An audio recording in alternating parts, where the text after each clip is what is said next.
மஞ்சத்தூள் உப்பு எல்லாம் போட்டு அலசி எலுமிச்சம்பழம்லாம் போட்டு க்ளீன் பண்ணி எடுத்து வச்சுருக்கிறேன் 3/4 கிலோ.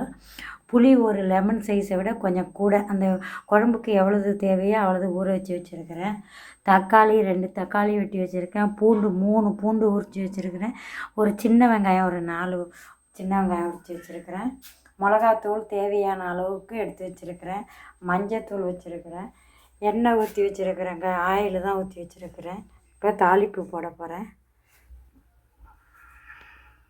தாளிப்பு போட போகிறேங்க. கொஞ்சம் வெந்தயம் போட்டாச்சு, கொஞ்சம் கடுகு போட்டாச்சு, கொஞ்சம் சோம்பு, கொஞ்சம் சீரகம்,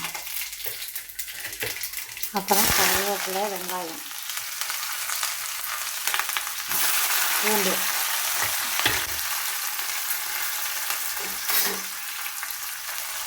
நல்லா வதக்கிக்கணுங்க.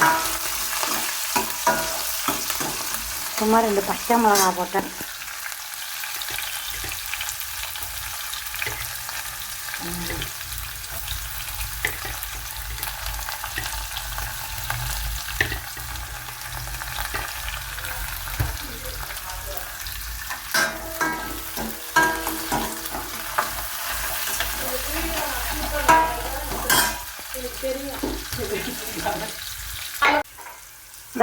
நல்லா வதக்கிட்டேங்க. இப்போ மிளகாத்தூளை போட்டுட்டேன். போட்டு சும்மா ஒரு பிரட்டிக்கிட்டு மீன் போட போகிறேங்க. குழம்பு ரெடியாக இருக்குது. பாருங்கள், இப்படி கொதிச்சு இப்படி ரெடியாக வந்த மறுவு மீனை போடுறேங்க.